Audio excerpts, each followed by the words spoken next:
और देश के और दुनिया के सबसे अधिक लोकप्रिय नेता आदरणीय मोदी जी, हमारे प्रिय अध्यक्ष सम्माननीय नड्डा जी, मंच पर उपस्थित भारतीय जनता पार्टी का नेतृत्वगण और आज इस सभागार के अंदर आए हुए, देश भर से आए हुए लघु भारत के रूप में हम सब के सामने विराजित देश के सभी कार्यकर्ता भाइयों बहनों को मैं प्रणाम कर मेरी बात की शुरुआत करता हूं।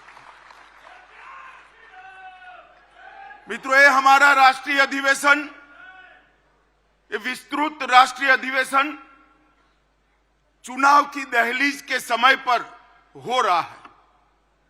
इस राष्ट्रीय अधिवेशन के अनेक निहितार्थ, ये राष्ट्रीय अधिवेशन प्रधानमंत्री जी मोदी जी के विकसित भारत के स्वप्न को आगे बढ़ाने का संकल्प लेकर हम सब यहां से देश भर में वापस जाएंगे। इस अधिवेशन के बाद 2047 का भारत कैसा होगा, इसका मोदी जी का संदेश लेकर हम हर कॉन्स्टिट्यूएंसी में जाएंगे और कुछ ही दिनों में देश की जनता ये निर्णय करने वाली है कि आने वाले 5 साल इस देश के शासन की धुरा किस पार्टी के हाथ में होगी, किस व्यक्ति के हाथ में होगी।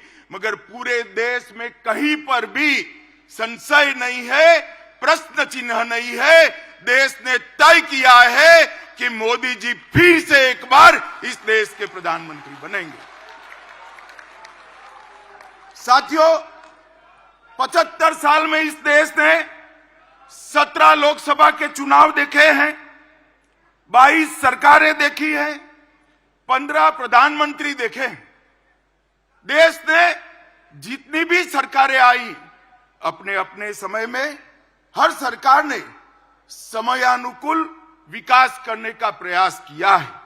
मगर आज मैं कोई कंफ्यूजन के बगैर कह सकता हूं कि समग्रता से विचार, हर क्षेत्र का विकास और हर व्यक्ति का विकास करने का काम केवल और केवल नरेंद्र मोदी जी के 10 साल में हुआ है। नरेंद्र मोदी जी के 10 साल के अंदर देश सुरक्षित हुआ, देश समृद्धि की ओर आगे बढ़ा। 60 करोड़ गरीब जो आजादी के 75 साल तक, 70 साल तक अपने आप को विकास की प्रक्रिया के बाहर मानते थे, उसको मालूम ही नहीं था कि देश आजाद हुआ, लोकतंत्र आया, मुझे क्या मिला, मेरा क्या हिस्सा।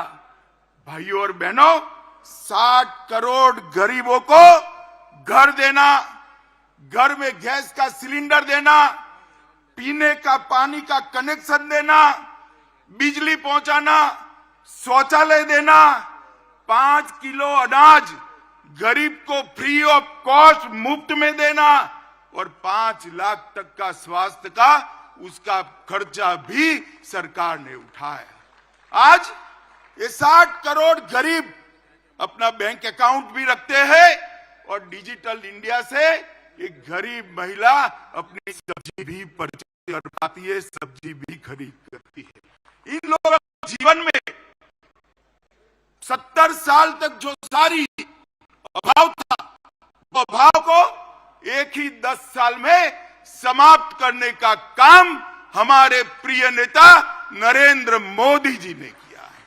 आज ये 60 करोड़ लोग अपने आप को देश के लोकतंत्र से जुड़ा हुआ पाते हैं।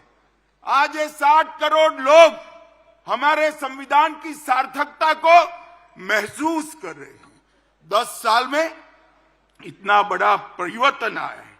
दलित, आदिवासी और पिछड़ा समाज, उसको वोट बैंक के नाते एक कांग्रेस और इंडिया अलायंस वालों ने उपयोग तो बहुत किया, पहली बार उनको सम्मान और हिस्सेदारी देने का काम भारतीय जनता पार्टी की नरेंद्र मोदी सरकार ने पहली बार ये देश का गौरव पूरी दुनिया ने महसूस किया। दुनिया में भारत के लोग कहीं पर भी जाते हैं, कहीं पर भी दुनिया में आप चले जाओ, पूछेंगे मोदी के भारत से आते हो ना। ये पहचान दुनिया में, विश्व में खड़ी करने का काम हमारे नेता नरेंद्र मोदी जी ने किया है। और मैं आज बताना चाहता हूं मित्रों आपको कि 140 करोड़ की जनता ने पहली बार महान भारत का स्वप्न देखने का साहस नरेंद्र मोदी जी ने दिया है। न केवल महान भारत का स्वप्न देने का साहस, उस स्वप्न को सिद्धि में परिवर्तित करने के लिए सामूहिक पुरुषार्थ करने का मन भी नरेंद्र मोदी ने बनाया है। और पूरे देश के सामने एक लक्ष्य रखा कि 2047 में भारत पूर्ण विकसित भारत होगा, आत्मनिर्भर भारत होगा, गुलामियों की निशानियों से मुक्त भारत होगा। ये संकल्प पहली बार 140 करोड़ की जनता के सामूहिक संकल्प के माध्यम से आज विश्व के सामने उभर कर आया है। और इस संकल्प का एक्नॉलेजमेंट भी पूरा विश्व कर रहा है। मित्रों, मोदी जी ने 10 साल के अंदर कई सिद्धियां प्राप्त की हैं। गरीबी से मुक्ति, भ्रष्टाचार से मुक्ति, जातिवाद से मुक्ति, परिवारवाद से मुक्ति, तुष्टीकरण से मुक्ति। इस देश का लोकतंत्र कई सालों तक भ्रष्टाचार, जातिवाद, परिवारवाद और तुष्टीकरण के नासुरों से ग्रसित रहा।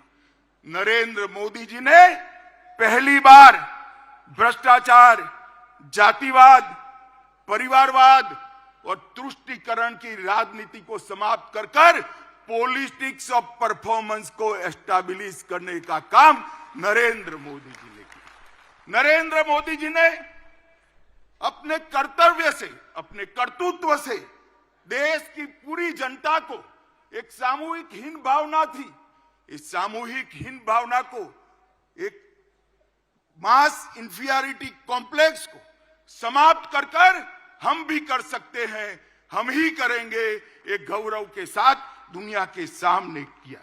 नरेंद्र मोदी जी ने पहली बार इस देश को गुलामी के प्रतीकों से मुक्ति दिलाने का आह्वान किया। ये शुरुआत आजादी के दूसरे दिन होनी चाहिए थी, परंतु जब तक कांग्रेस रही, जब तक इंडिया अलायंस वाले रहे, इसकी कल्पना भी नहीं की। मोदी जी ने गुलामी के प्रतीकों से मुक्ति के लिए 15 अगस्त को लाल किले की प्राचीर से आह्वान किया और जनता ने पलक पावड़े बिछाकर इसका स्वागत किया। और आज गुलामी के प्रतीकों से हम मुक्ति पा रहे हैं। उग्रवाद और आतंकवाद, नक्सलवाद इस देश को 4 दशक से परेशान करता था। मोदी जी के 14 से 24 के कार्यकाल में उग्रवाद और आतंकवाद और नक्सलवाद अपनी अंतिम सांसें गिन रहा है। मैं देश की जनता को कहना चाहता हूं, मोदी 3 में ये देश पूर्णतया आतंकवाद, उग्रवाद और नक्सलवाद से मुक्त होकर शांत और समृद्ध भारत बनने की दिशा में आगे बढ़े। भाई और बहनों, मोदी जी के शासन ने कई विरोधाभास खत्म कर दी। एक समग्रता से सोचने वाला नेतृत्व, एक नीति के आधार पर चलने वाला नेतृत्व, एक युग दृष्टा नेतृत्व किस तरह से काम करता है, इसकी मिसाल कायम की है। पूरे आजादी से कालखंड सरकारों की मीमांसा इसी तरह से होती है। ये सरकार किसानों की सरकार है या उद्योगपतियों की सरकार है? ये सरकार किसान कल्याण करेगी या इकोनॉमी को आगे बढ़ाएगी? मोदी जी ने बता दिया, किसान कल्याण भी हो सकता है और अर्थतंत्र भी पटरी पर आ सकता है। दोनों के बीच में कोई भी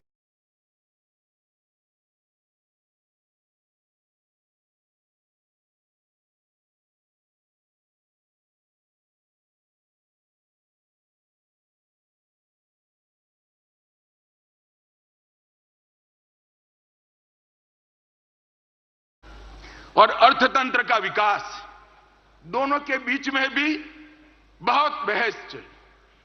कई बार कई सरकार, कई अर्थशास्त्री, कई पंडित कहते रहे कि जो अर्थशास्त्र का मतलब अर्थतंत्र का विकास करना है तो गरीब कल्याण को छोड़ना पड़ेगा।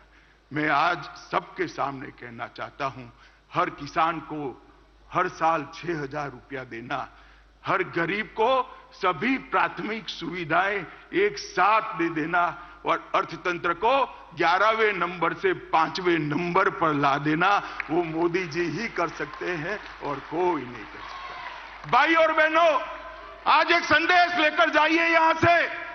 130 करोड़ की 140 करोड़ की जनता के बीच में मोदी जी को तीसरी बार प्रधानमंत्री देश की जनता बनाए, हमारा अर्थतंत्र भी तीसरे नंबर पर आ जाएगा। ये संदेश लेकर हमने जाना है। इसी तरह से एक द्वंद्व चालू रहा कि विदेश नीति, अगर दुनिया को मित्र बनाना है तो देश की सुरक्षा में थोड़ा बहुत कॉम्प्रोमाइज करना पड़ेगा। ये बहुत लंबा बहस का विषय आजादी के बाद तुरंत शुरू हुआ और सारे पंडित सुरक्षा नीति और विदेश नीति के बीच के द्वंद्व में फंसते रहे। मोदी जी ने तय कर लिया और कर दिखाया कि सरहद की सुरक्षा, देश की सुरक्षा हमारी सबसे पहली प्रायोरिटी है। और आज ये करने के बाद, देश को सुरक्षित करने के बाद, मोदी जी ने भारत को विश्व मित्र के रूप में प्रस्तावित किया। वसुधैव कुटुंबकम का हमारा सूत्र को उन्होंने नीचे लिखा।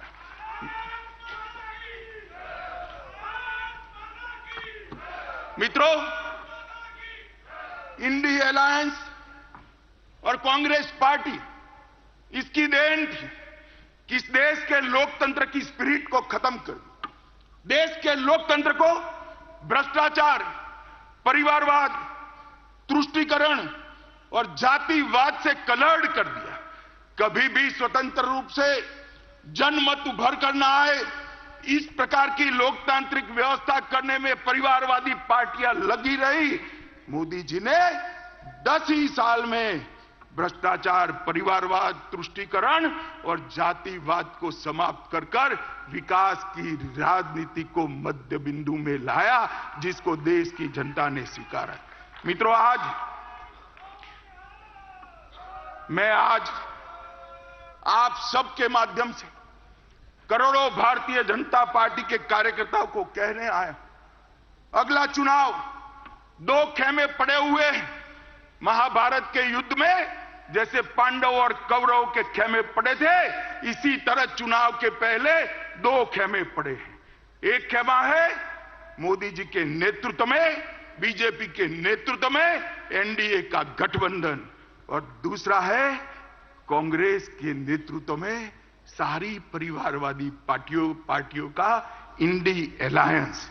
देश को ये दोनों में से एक को चुनना है। इंडी गठबंधन एक घमंडिया गठबंधन, भ्रष्टाचार, परिवारवाद और तुष्टीकरण की राजनीति का पोषक, और भाजपा और एनडीए का गठबंधन राष्ट्र प्रथम के सिद्धांत पर चलने वाला गठबंधन है। देश की जनता को तय करना है ये परिवारवादी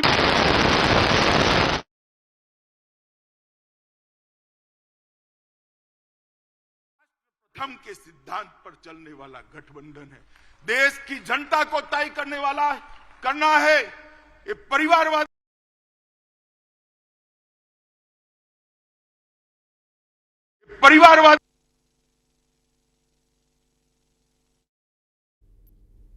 तो बीजेपी के राष्ट्रीय अधिवेशन का आज आखिरी दिन है और अमित शाह इस वक्त लगातार अपना संबोधन कर रहे हैं और मंच पर इस वक्त मौजूद हैं। अमित शाह के संबोधन के दौरान की जो झलकियां हैं वो आप अभी देख रहे हैं। और आपको बता दें कि अमित शाह, जिनका आज का जो संबोधन है ये भारतीय जनता पार्टी के वहां मौजूद हजारों कार्यकर्ताओं के लिए एक बूस्टर होगा। और अमित शाह का संबोधन इस वक्त जारी है और आपको बता दें कि अधिवेशन में जय श्री राम के नारे गुंजायमान हो रहे हैं और कई बड़े मुद्दों को छूते हुए अमित शाह ने एक बार फिर कांग्रेस पार्टी पर निशाना साधा है। अमित शाह का कांग्रेस पार्टी और खास करके इंडिया अलायंस को लेकर जो बयान है, निश्चित रूप से काफी एक बड़ा बयान ये कहा जा सकता है, चूंकि प्रधानमंत्री नरेंद्र मोदी के नेतृत्व में एक बार फिर से लोकसभा चुनाव लड़कर जीतने का दावा उन्होंने किया है और खुद प्रधानमंत्री नरेंद्र मोदी भी अब से कुछ ही देर में यहाँ मौजूद होंगे मंच पर, जो अपना संबोधन देंगे और इसके बाद ये राष्ट्रीय अधिवेशन समाप्त होगा। और इस बीच वो जिम्मेदारियां भी तय हो चुकी हैं जिन्हें इस लोकसभा के चुनाव में निभाना है, किसे क्या जिम्मेदारी दी गई है, इस पर भी भारतीय जनता पार्टी के लीडरशिप ने तय कर लिया है। घोटाला, जम्मू कश्मीर क्रिकेट एसोसिएशन का घोटाला, एम्ब्रियर डील, बेसिक ट्रेनर विमान में घोटाला, हॉक एयरक्राफ्ट खरीदी में घोटाला, सबमरीन का घोटाला, ऑगस्टा वेस्टलैंड का घोटाला, बोफोर्स का घोटाला, जीप घोटाला, मारुति घोटाला और भोपाल गैस कांड से चंदा उगाने का घोटाला। ये कांग्रेस पार्टी, हमारे यहां ऐसा कहते थे कि किसी भी तत्व का व्याप आकाश, भूमि और पाताल तक होता है, मगर इन्होंने तो आकाश से भी आगे जाकर अंतरिक्ष में भी घोटाला किया, भूमि से आगे जाकर पाताल में खदानों का भी घोटाला किया और समंदर को भी नहीं छोड़ा, वहां सबमरीन का भी घोटाला कर दिया। जब, नल, थल, अंतरिक्ष, हर जगह एक कांग्रेस ने घोटाले किए और इंडिया अलायंस का नेतृत्व कांग्रेस के हाथ में। मैं देश की जनता को कहना चाहता हूं, किस प्रकार की सरकार, एक और लाखों करोड़ के घपले घोटाले करने वाली कांग्रेस है और दूसरी ओर 23 साल से राज्य सरकार और केंद्र सरकार में मुखिया रहने के बाद भी हमारे विरोधी भी एक कानी पाई का आरोप न लगा सके, ऐसा नेतृत्व नरेंद्र मोदी का नेतृत्व। देश की जनता ने, मित्रों, देश की जनता ने तय करना है कि देश का भविष्य ये भ्रष्टाचारियों के हाथ में सौंपना है या नक्सिक प्रामाणिक व्यक्ति जिस पर दुश्मन भी आरोप नहीं कर सकते, ऐसे नरेंद्र मोदी जी को सौंपना। और मित्रों, एक कहावत है, बड़े मियां तो बड़े मियां, छोटे मियां भी सुभान अल्लाह। जब कांग्रेस पार्टी इतना भ्रष्टाचार करती है तो साथी भला क्यों बाकी रहेंगे?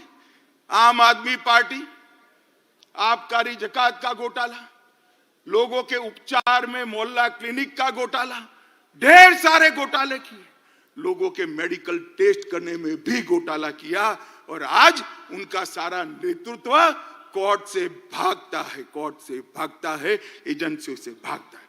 झारखंड में एक एमपी के घर से 350 करोड़ रुपया जब्त होता है। छत्तीसगढ़ में महादेव के नाम से जुआ खिलाने का एक घोटाला आता है। डीएमके के मंत्रियों के घर से करोड़ों रुपया बरामद होता है। तृणमूल कांग्रेस के मंत्रियों के घर से अनेक करोड़ रुपया, 55 करोड़ तो एक ही स्थान पर से मिले, अनेक करोड़ रुपयों का, सैकड़ों करोड़ के घोटाले बाहर है और लालू जी सजा आपता है और अभी भी एक एक नई भ्रष्टाचार की एफआईआर उन पर हो रही है। मित्रों, ये पूरा इंडिया अलायंस, ये कांग्रेस पार्टी के नेतृत्व में घमंडिया गठबंधन, ये पूरा भ्रष्टाचार से लिप्त। देश की जनता ने तय करना है, भ्रष्टाचार के दूषण को समाप्त करने वाले नरेंद्र मोदी जी को मैंडेट देना है या भ्रष्टाचार ही जिनका धर्म है, ऐसे इंडिया अलायंस को मत देना है। ये देश की जनता ने दे। मित्रों, परिवारवाद, अभी ढेर सारे पत्रकार, कुछ मीडिया चैनल, इंडिया अलायंस बड़ा चैलेंज, बड़ा चैलेंज, बड़ा चैलेंज, बड़ा चैलेंज। अगर मुझे कोई कहे कि इंडिया अलायंस क्या है तो मैं इसकी एक ही व्याख्या करता हूं, 7 परिवारवादी पार्टियों का गठबंधन इंडी अलायंस है। इससे ज्यादा कुछ नहीं है। जो अपनी पार्टी के अंदर डेमोक्रेसी नहीं स्थापित कर सकते, वो देश की डेमोक्रेसी की रक्षा नहीं कर सकते। ये देश की जनता को, आपकी पार्टी लोकतांत्रिक पार्टी नहीं है, आपकी पार्टियां लोकतांत्रिक पार्टियां नहीं है, आप देश के लोकतंत्र का रक्षा नहीं कर सकते। एक और मोदी जी के नेतृत्व में डेवलपमेंटल अलायंस है और दूसरी ओर राहुल जी के नेतृत्व में डायनेस्टिक अलायंस है। डेमोक्रेटिक अलायंस, डेवलपमेंटल अलायंस और डायनेस्टिक अलायंस के बीच में देश की जनता को पसंद करना है। मुझे विश्वास है कि एक और मोदी जी देश के और गरीबों के विकास के लिए काम करें और दूसरी ओर अपने परिवार की चिंता करने वाली पार्टियां है। देश निश्चित रूप से विकास की राजनीति करने वाली भारतीय जनता पार्टी और एनडीए को सिलेक्ट करेगी, इसका मुझे पूरा विश्वास। देखिए साहब, इनके राजनीति में उद्देश्य क्या है? मोदी जी कहते हैं महान भारत की रचना हो, 2047 तक का लक्ष्य रखा, आत्मनिर्भर भारत की रचना हो, 2047 तक का लक्ष्य रखा। सोनिया जी का लक्ष्य राहुल जी को पीएम बनाना, पवार साहब का लक्ष्य बेटी को सीएम बनाना, ममता दीदी का लक्ष्य भतीजे को सीएम बनाना, स्टालिन का लक्ष्य अपने बेटे को सीएम बनाना, लालू प्रसाद जी का लक्ष्य अपने बेटे को सीएम बनाना, उद्धव ठाकरे का लक्ष्य अपने बेटे को सीएम बनाना और मुलायम सिंह जी बेटे को बनाकर ही गए हैं। अब मुझे एक बात बताइए कार्यकर्ता भाइयों बहनों, जिनका लक्ष्य ही अपने बेटे बेटी भतीजों का कल्याण हो, वो गरीब का कल्याण कर सकता है क्या? कभी नहीं कर सकता। जिनका लक्ष्य ही अपने परिवार के लिए सत्ता हथियाना हो, वो देश का कल्याण कर सकता है क्या? कभी नहीं कर सकता। मित्रों, इस देश के अंदर 2G, 3G और 4G पार्टियां हैं। 2G से मतलब आप 2G घोटाले से नहीं है। 2 generation party, 3 generation party, 4 generation party, 4 पीढ़ी तक नेता नहीं बदलता है। 4 पीढ़ी तक नेता नहीं बदलता है। क्यों भाई? देश के किसी युवा में कौवत नहीं है, वो आगे नहीं बढ़ सकता? ना जी, वो नहीं बढ़ सकता। थोड़ा आगे बढ़ गया तो उसका हस्र कर देंगे। कई सारे लोग ऐसे हस्र किए हुए हैं, भारतीय जनता पार्टी ज्वाइन कर आज लोकतंत्र की यात्रा में जुड़े हैं। तेजस्विता का, परफॉर्मेंस का, विचार का, परिश्रम का और दृष्टि का वहां कोई महत्व नहीं है। वहां केवल और केवल आप कहां जन्मे, इसका महत्व है। मित्रों, मैं आज आप सबके माध्यम से देश की जनता को पूछना चाहता हूं, अगर भारतीय जनता पार्टी परिवारवादी पार्टी होती तो एक चाय बेचने वाले का बेटा कभी प्रधानमंत्री नहीं बन सकता।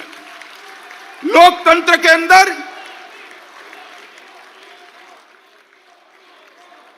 मित्रों, लोकतंत्र के अंदर ये बहुत जरूरी है, सबको समान अवसर मिले।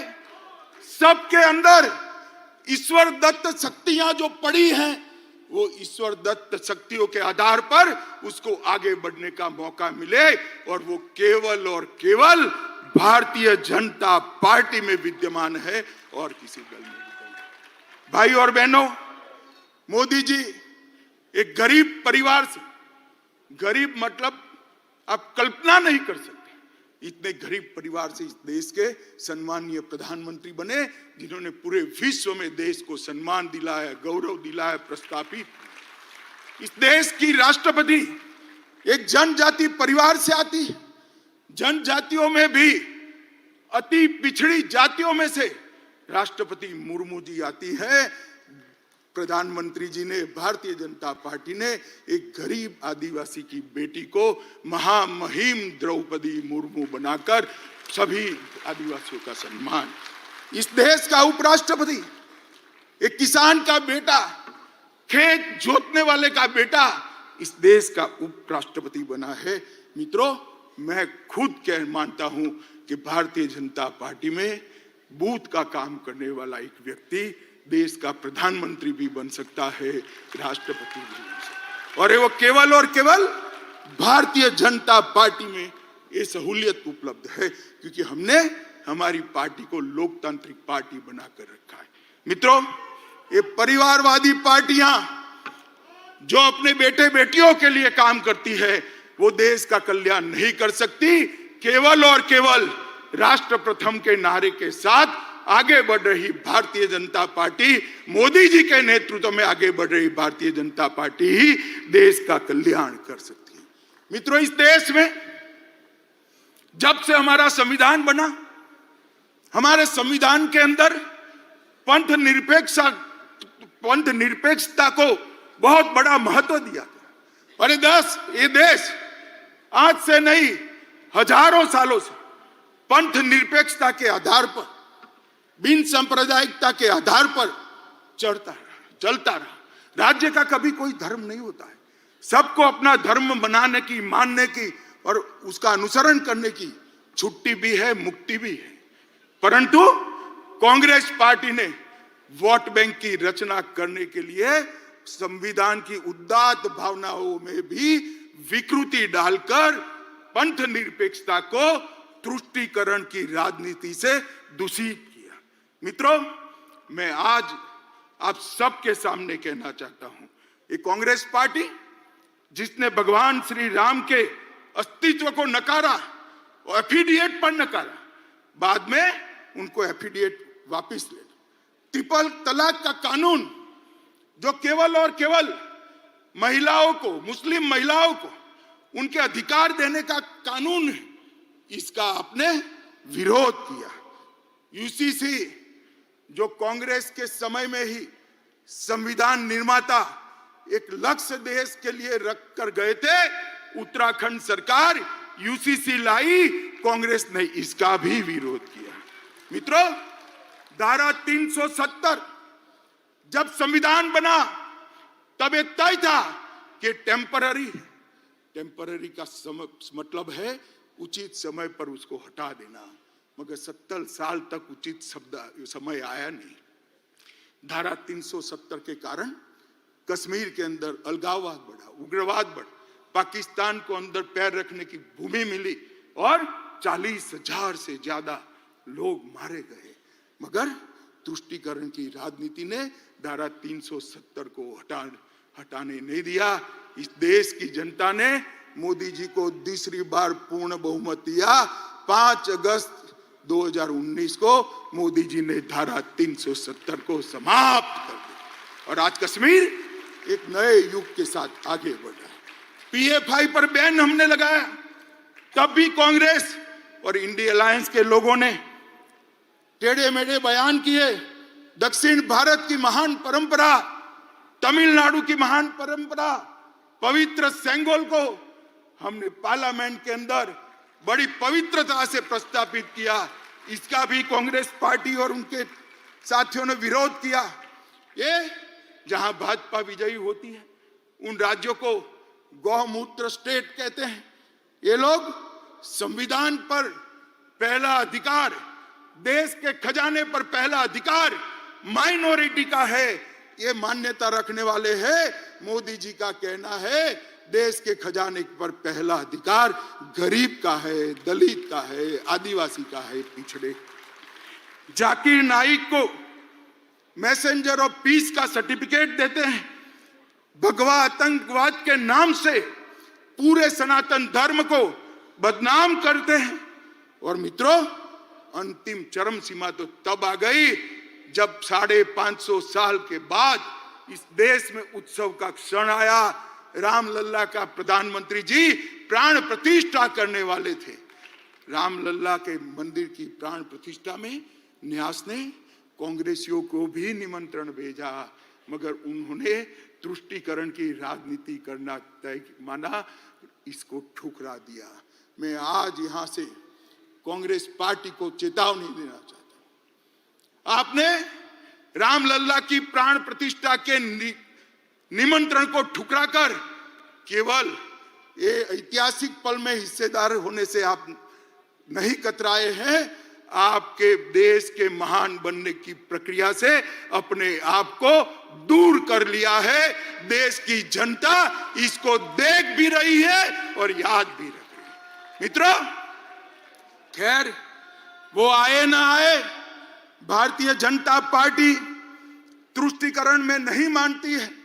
मैं आज इस महान अधिवेशन के सामने कहना चाहता हूं, किसी भी लोकतांत्रिक देश में भी बहुमत समाज ने अपनी श्रद्धाओं के निर्वहन के लिए इतनी लंबी कानूनी लड़ाई नहीं लड़ी है। 75 साल तक हम कानूनी लड़ाई लड़े और संपूर्ण लोकतांत्रिक तरीके से हमने राम मंदिर का निर्माण किया। इसका संपूर्ण यश हमारे प्रधानमंत्री नरेंद्र मोदी जी को जाता है।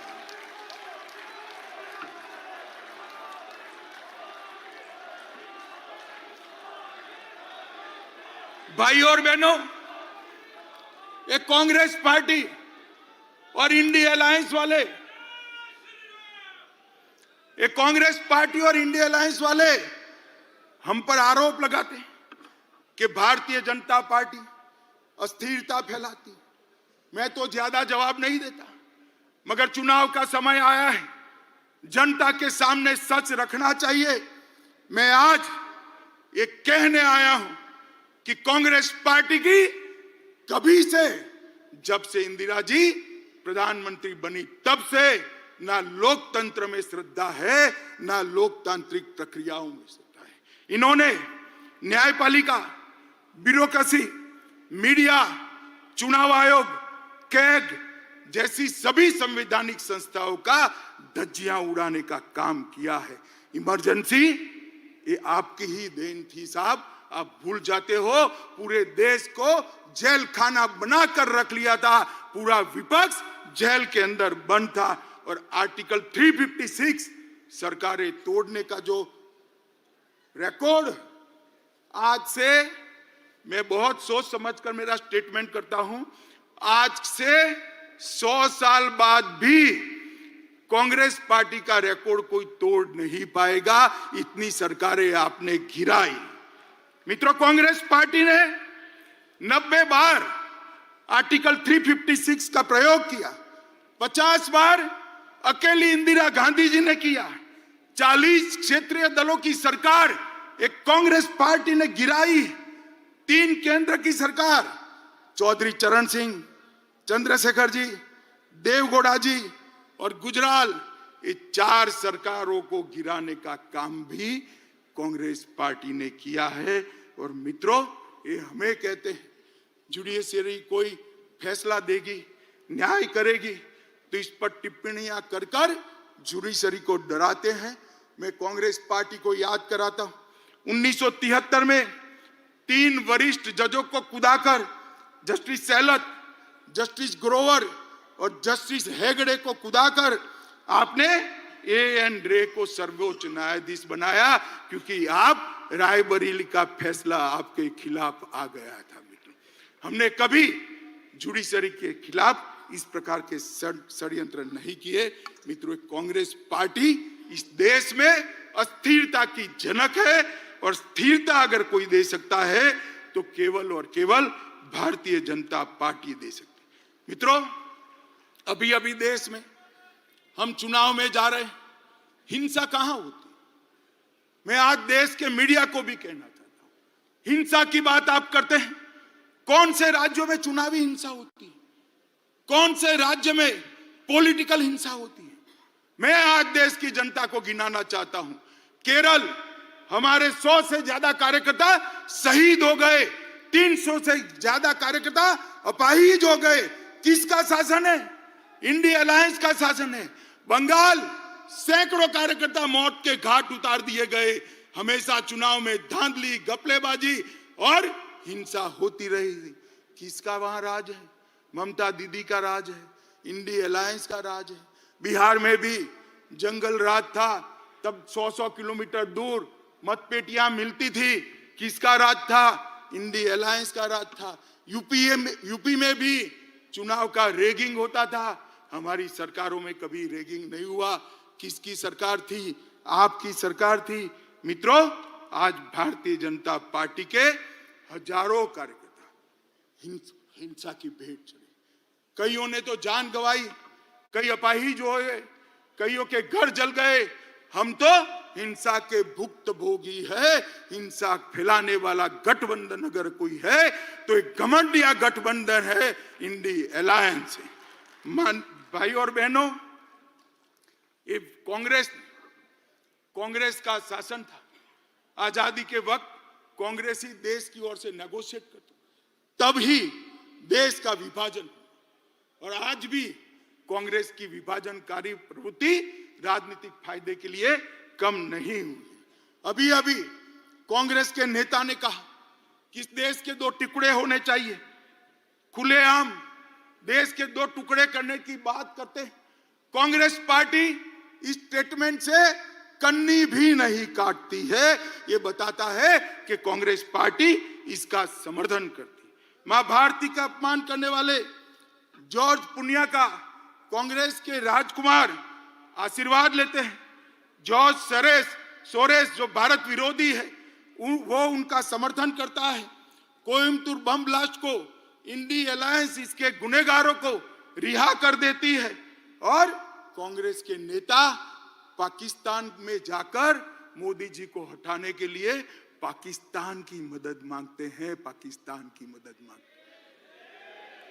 जब धारा 370 मोदी जी ने हटाई, राहुल गांधी का 370 के समर्थन में जो बयान था, वो पाकिस्तान ने यूनाइटेड नेशन में कोट अनकोट कर जोड़ा था। शर्म करो कांग्रेसी। आपके देश के खिलाफ आप विदेश में जाकर बोलते हो। देश के प्रधानमंत्री, देश की संसद, देश के लोकतंत्र की निंदा विदेश में जाकर करते हो। और धारा 370 जैसी महत्वपूर्ण चीज को आपने पाकिस्तान को यूएन में हथियार देकर देशद्रोह का एक उदाहरण सेट किया है। मित्रों, और मैं देश की जनता को कहता हूं, ये विभाजनकारी प्रवृत्ति जो आजादी के वक्त थी, वो आज भी वहां पर है, उसमें कोई परिवर्तन नहीं हुआ। मित्रों, अभी अभी एक कांग्रेस के शहजादे को किसी ने एक भाषण लिखकर दे दिया है। उनका तय है, हर भाषण वो 9 महीने तक बोलते ही रहेंगे। 9 महीने के बाद स्क्रिप्ट बदलता है, ये तय है उनका। अभी उनके हाथ में ओबीसी का भाषण किसी ने थमा दिया है। हर जगह ओबीसी पूछते हैं, हर सवाल ओबीसी के लिए। मैं इनको कहना चाहता हूं, भाई अच्छा ट्यूटर रख लो, अच्छा शिक्षक रख लो, और कांग्रेस पार्टी ने ओबीसी के लिए क्या किया है उसका जरा अध्ययन कर लो। आप जो बोल रहे हो वो आपके ही खिलाफ जा रहा है। मैं आज आप सभी को बताना चाहता हूं, 1957 में काका साहेब कालेलकर कमेटी ने पिछड़ों के लिए रिपोर्ट दिया। कांग्रेस पार्टी ने इसको कभी इंप्लीमेंट नहीं किया। मंडल आयोग बना 1980 में। मंडल आयोग को इंदिरा गांधी ने ठंडे बस्ते में डाल दिया। 1990 में जब इंप्लीमेंटेशन की बारी आई, विपक्ष के नेता नाते राजीव गांधी ने पार्लियामेंट में इसका विरोध किया। और मित्रों, ओडिशा में और जवाहरलाल जी ने 1951 में जातिवादी सर्वे का विरोध किया था। और भारतीय जनता पार्टी ने क्या किया? मैं पिछड़ा समाज की बात करता हूं, बड़े गौरव के साथ बात करता हूं। मित्रों, हमने इस देश को गौरव हो इस तरह से अति पिछड़ी जाति का प्रधानमंत्री देने का काम भारतीय जनता पार्टी ने किया। आज देश में पहला मंत्रिमंडल ऐसा है मोदी जी का जिसमें 27 मंत्री ओबीसी है। राज्यों को ओबीसी की सूची का संशोधन करने का अधिकार मोदी जी ने दिया। केंद्रीय विद्यालय, नवोदय विद्यालय, सैनिक स्कूल और मेडिकल इंजीनियरिंग के दाखलों में 27% आरक्षण पहली बार नरेंद्र मोदी जी ने दिया। ओबीसी की छात्रवृत्ति में 33% की वृद्धि नरेंद्र मोदी जी ने की। आईआईटी में ओबीसी छात्रों की ट्यूशन फी को माफ करने का निर्णय देश के प्रधानमंत्री नरेंद्र मोदी ने किया। नीट की परीक्षा में ओबीसी बच्चों का पहली बार अगर आरक्षण हुआ तो नरेंद्र मोदी जी ने किया। पेट्रोल पंप और गैस की एजेंसियों में 27% पिछड़ा वर्ग को आरक्षण देने का काम नरेंद्र मोदी जी ने किया। और ये जितनी भी गरीब कल्याण की स्कीमें बनी है उस सब में सबसे बड़ा बेनिफिशियरी अगर कोई है तो दलित, पिछड़ा और ओबीसी भाई है। राहुल गांधी, आप हमें क्या ओबीसी का कल्याण सिखाते हो? हम तो समाज के हर वर्ग को साथ में लेकर चलते हैं। जो पिछड़ा है उसको ज्यादा मिलता है, जो अकड़ा है वो अपने आप अपना शहर जाने देता है। मोदी जी ने इस देश की जनता का आह्वान किया, जिनको सुख है, संपत्ति है, ईश्वर की कृपा है, वो अपनी गैस की सब्सिडी छोड़ दे। 2 करोड़ से ज्यादा लोगों ने गैस की सब्सिडी अपने आप त्याग करी। मोदी जी ने करोड़ों गरीबों को फ्री ऑफ कॉस्ट गैस देने का काम किया। मित्रों, मोदी जी ने 10 साल के अंदर जातिवाद, परिवारवाद, भ्रष्टाचार, तुष्टीकरण को समाप्त कर दिया। इसके आधार पर राजनीति करते थे, इसके आधार पर अपनी राजनीति को आगे बढ़ाते थे। उनका स्वप्न, ये 4 आधारों पर सत्ता हथियाने का स्वप्न मोदी जी ने चूर चूर कर रख दिया। अब इस प्रकार के कलुषित मैंडेट वो प्राप्त नहीं कर सकते हैं। आज 10 साल में देश महान भारत, विकसित भारत का स्वप्न लेकर आगे बढ़ रहा है। दूर दूर तक सत्ता प्राप्ति की संभावना आज घमंड या गठबंधन को नहीं देखती है। इसके लिए वो लोग डिनायल मोड में आ गए, हर चीज में विरोध करते। धारा 370 और महिलाओं को अधिकार देने के कई मौके आए, वे विरोध करते रहे। 3 तलाक का विरोध किया, ओबीसी कमीशन का विरोध किया, कश्मीर में गुर्जर, बकरवाल, पहाड़ी, वाल्मीकियों को रिजर्वेशन देने का विरोध किया। नारी शक्ति वंदन अधिनियम में भी कई सारे व्यवधान खड़े किए। हिंदू शरणार्थियों को नागरिकता देने का सीए का बिल, इसका विरोध किया। एक देश एक टैक्स, जीएसटी का विरोध किया। दलित को राष्ट्रपति बनाना, आदिवासी को राष्ट्रपति बनाना आपने आम सहमति नहीं होने दी। सर्जिकल स्ट्राइक और एयर स्ट्राइक कर मोदी जी ने भारत की सेना के पराक्रम को पूरी दुनिया में प्रस्तावित, आतंकवाद के सामने एक कड़ा मैसेज दिया। आपने उस वक्त भी, राहुल बाबा, आपने उस वक्त भी देश से साक्ष्य मांगे थे। शर्म करो, सेना के जवान की शहादत पर आप साक्ष्य मांगते हो। मित्रों, भारत ने वैक्सीन का निर्माण किया। 100 से ज्यादा देशों में हमारा वैक्सीन गया। वैक्सीन के माध्यम से आज 140 करोड़ का देश कोरोना से सुरक्षित हुआ। उसको भी मोदी वैक्सीन कर आपने बदनाम करने का प्रयास किया। मगर देश की जनता ने भी, आज भी कोई वैक्सीन लेने जाता है तो कहता है मोदी वैक्सीन दे दो भाई, मेरी इम्यूनिटी खत्म हो गई। Digital economy, direct benefit transfer, इसका विरोध किया। नई संसद बनाई। इतनी भव्य संसद देखकर आज पूरी देश की जनता पुलकित है, गौरवान्वित है। इसका भी आपने विरोध किया। कर्तव्य पथ बना, आपको राजपथ नाम अच्छा लगता था, कर्तव्य पथ का भी विरोध किया। भारत मंडपम में कोर्ट से उसको रोकने का प्रयास किया। यशोभूमि को भी रोकने का प्रयास किया। डाटा प्रोटेक्शन का विजनरी बिल, इसका भी विरोध किया। और अंत में रामलल्ला की प्राण प्रतिष्ठा का भी आपने विरोध किया। मित्रों, एक कांग्रेस डिनायल मोड में आ चुकी है। पूरे देश की जनता को मैं कहना चाहता हूं, 5 साल का पार्लियामेंट के अंदर कांग्रेस का हिसाब किताब निकालिए। इन्होंने पार्लियामेंट के अंदर शोर शराबे और बहिष्कार के अलावा कुछ नहीं किया। हम भी विपक्ष में रहे, 10 साल तक बैठे, आगे पूरा जीवन विपक्ष में। हम रचनात्मक विपक्ष की भूमिका निभाते। अच्छा है उसका समर्थन करते थे और आपके भ्रष्टाचार को भी हमने उजागर किया। मगर आपने, क्योंकि भ्रष्टाचार है नहीं, बाहर जाना ही उचित समझा। मित्रों, इंडिया अलायंस अहंकार से युक्त है। वो सहन ही नहीं कर सकते। वो ऐसा मानते हैं कि देश का प्रधानमंत्री वो ही बन सकता है जो बड़े परिवारों से आता है। वो सहन नहीं कर सकते। एक गरीब मां का बेटा अब देश का प्रधानमंत्री बनकर देश को चला रहा है। ये अहंकार उनको भारतीय जनता पार्टी के खिलाफ खड़े। ये परिवारवादी राजकुमार सारे के सारे इकट्ठा होकर हमारा विरोध कर रहे। मोदी जी ने 40 से ज्यादा नीतियां बनाकर इस देश को नीतियों के आधार पर चलाने का काम किया। मैं पूरी सूची बोलना नहीं चाहता मित्रों, पॉलिसी पैरालिसिस हो गया ऐसी पूरी दुनिया मनमोहन सिंह सरकार को कहती थी। आज मोदी सरकार ने हर क्षेत्र की 40 से ज्यादा पॉलिसी बनाकर पॉलिसी के आधार पर शासन कैसा हो सकता है उसका उदाहरण पूरी दुनिया में रखने का काम नरेंद्र मोदी जी ने किया। और मित्रों,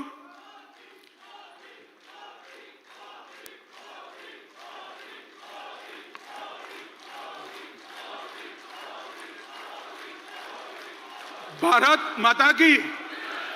मित्रों, मैं और आप हमारे नेता के वखान करें, पत्रकार भी कहेंगे, एक घमंडिया गठबंधन भी करेगा, आपको ऐसा ही करोगे। मगर मैं आज देश की जनता का भी धन्यवाद करना चाहता हूं। आपने बार बार भारतीय जनता पार्टी को आशीर्वाद देकर, मोदी जी को आशीर्वाद देकर अपना समर्थन देता है। आज देश के 70 राज्यों में 17 स्टेट्स में एनडीए की सरकार है। 58% हिस्से पर, जिसमें 57% आबादी है, वहां एनडीए का रूल है। गुजरात में हम लगातार 6 चुनाव जीते। मध्य प्रदेश में 21 सालों से शासन में है। गोवा में 3 बार जीते। उत्तर प्रदेश में 2 बार जीते। उत्तराखंड में 2 बार जीते। हरियाणा में 2 बार जीते। अरुणाचल में 2 बार जीते। आसाम में 2 बार जीते। त्रिपुरा में 2 बार जीते। मणिपुर में 2 बार जीते। और छत्तीसगढ़ और राजस्थान में भी 3-3 टर्म तक मैंडेट मिला था। और फिर से चौथा मैंडेट छत्तीसगढ़ और राजस्थान की जनता ने दिया है। बिहार, महाराष्ट्र, मेघालय, नागालैंड और सिक्किम, वहां एनडीए को बार बार आशीर्वाद मिला। मित्रों, ये जनादेश जो है वो मैं मानता हूं मोदी जी का परिश्रम, मोदी जी की नीतियां, मोदी जी के परफॉर्मेंस पर 140 करोड़ की जनता का ठप्पा है जो इंडिया अलायंस को नहीं दिखाई। भाई और बहनों, मैं अंत में इतना कहना चाहता हूं। अभी अभी इंडिया अलायंस वाले के जो नेता है कांग्रेस पार्टी, एक भारत जोड़ो यात्रा निकली। तोड़ना तो निवेदन तो आपके भारत तोड़ने के हैं, भारत जोड़ो यात्रा लेकर निकले। मैं उनको कहना चाहता हूं, किसी भी पार्टी के कार्यक्रम और यात्राएं, राजनीतिक कार्यक्रम, वो पार्टी का परिचय करा दे। कांग्रेस पार्टी आजादी के बाद जितने भी आंदोलन किए, सत्ता में वापिस आने के लिए की। भारतीय जनता पार्टी का 1950 से इतिहास है। हमने जब भी आंदोलन किए, देश के लिए किए, सिद्धांतों के लिए किए, जनता के लिए। सबसे पहले जम्मू कश्मीर के लिए श्यामा प्रसाद मुखर्जी शहीद हुए, हमने 370 हटाने का आंदोलन किया। गोवा बचाओ का आंदोलन भारतीय जनता पार्टी ने किया। कच्छ का सत्याग्रह भारतीय जनता पार्टी ने किया। गौ हत्या पर प्रतिबंध लगाने का आंदोलन जनसंघ ने किया। आपातकाल के विरोध में हम लड़े। आसाम में घुसपैठियों के खिलाफ हमने पूरे देश को मोबिलाइज किया। राम जन्मभूमि का आंदोलन भी केवल और केवल भारतीय जनता पार्टी ने किया। भ्रष्टाचार के खिलाफ अडवाणी जी के नेतृत्व में हमने आवाज उठाई। तेलंगाना आंदोलन भी भारतीय जनता पार्टी ने किया और सबरीमाला का आंदोलन भी भारतीय जनता पार्टी ने किया। हमारी पार्टी ने कभी भी सत्ता प्राप्त करने के लिए आंदोलन नहीं किए हैं, जनता के परेशानियों के लिए किए, सिद्धांतों के लिए किए और देश को सुरक्षित। अब हम सब ने देश की जनता के सामने जाना है। देश की जनता को स्पष्ट बताना पड़ेगा। एक और ये परिवारवादी पार्टियां हैं और दूसरी ओर एक गरीब मां का बेटा इस देश का प्रधानमंत्री बना है। आप किसको पसंद करें? एक और 60 साल से भ्रष्टाचार की गंगा जिस पार्टी से बहती है, वो कांग्रेस पार्टी है, और दूसरी ओर 23 साल से शासन में होने के बावजूद भी कपड़े पर एक भी दाग नहीं लगा, ऐसा नरेंद्र मोदी है। एक और तुष्टीकरण की राजनीति करने वाला एक घमंडिया गठबंधन है, और दूसरी ओर राष्ट्रभक्ति और राष्ट्रवाद से ओतप्रोत भारतीय जनता पार्टी है। आप किसको सिलेक्ट करोगे? एक और कुछ बनने के लिए राजनीति में आए हैं, और दूसरी ओर भारत माता को सर्वस्व समर्पित कर पूरा जीवन देकर काम करने वाले व्यक्ति है। एक और हर साल 3 महीने विदेश में वैकेशन करने वाला नेतृत्व है, और दूसरी ओर 23 साल से एक भी छुट्टी न देने वाला कर्तृत्ववान नेतृत्व है। एक और दिशा विहीन राजनीति है, दूसरी ओर एक युग दृष्टा नेता के नेतृत्व में महान भारत की रचना को आगे बढ़ाने वाली भारतीय जनता पार्टी है।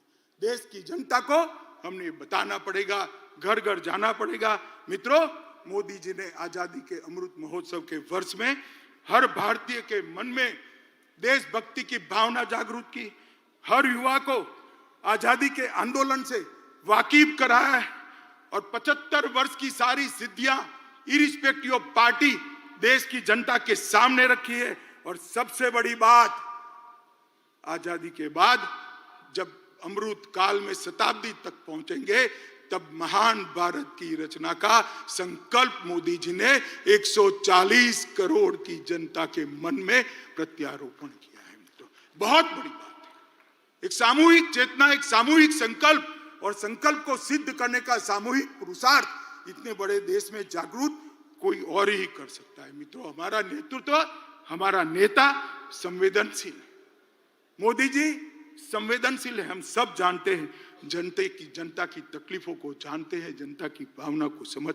एक युग दृष्टा नेता है, वो कर्मठ है, कठोर परिश्रम करते हैं, कठोर निर्णय लेने में भी पीछे मुड़कर नहीं देखते हैं, चीन के सामने सीना तान कर खड़े रहते हैं, और पाकिस्तान के घर में घुसकर सर्जिकल स्ट्राइक भी करते हैं। नोटबंदी, गरीबों के कल्याण के लिए नोटबंदी, यही नेतृत्व ने की।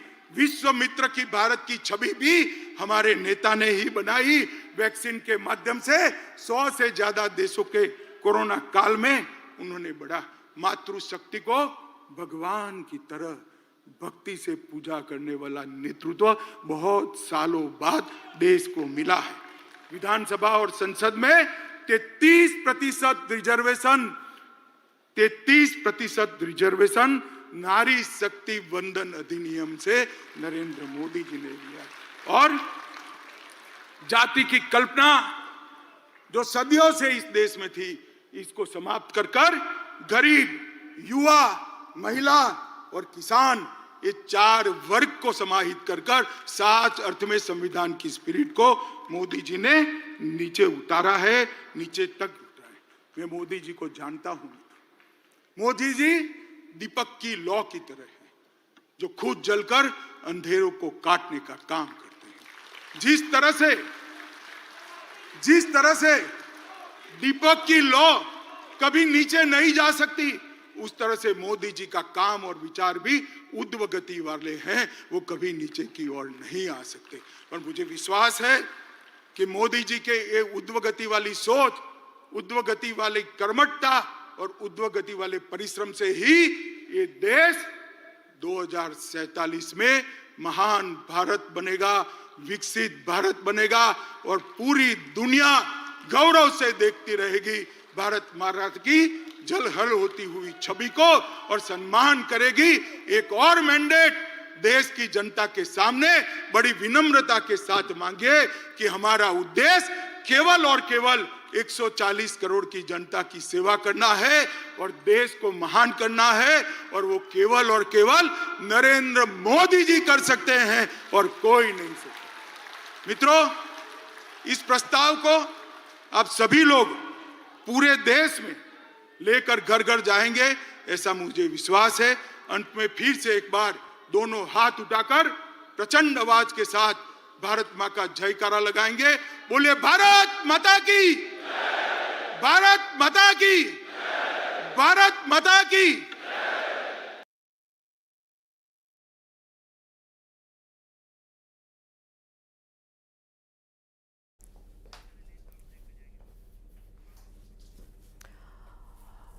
तो लोकसभा चुनाव पर मंथन लगातार बीजेपी में जारी है और ये अधिवेशन रखा गया उसका आज आखिरी दिन है। कहीं ना कहीं नेताओं में जोश भरने का काम आगामी चुनावों को लेकर के और साथ ही साथ क्या उपलब्धियां अभी तक बीजेपी की रही हैं उन पर भी जिक्र किया गया, मंथन किया गया। आने वाले चुनाव में किस तरह से काम करना है उस पर भी रणनीति तैयार की गई और साथ ही साथ मंथन भी किया गया।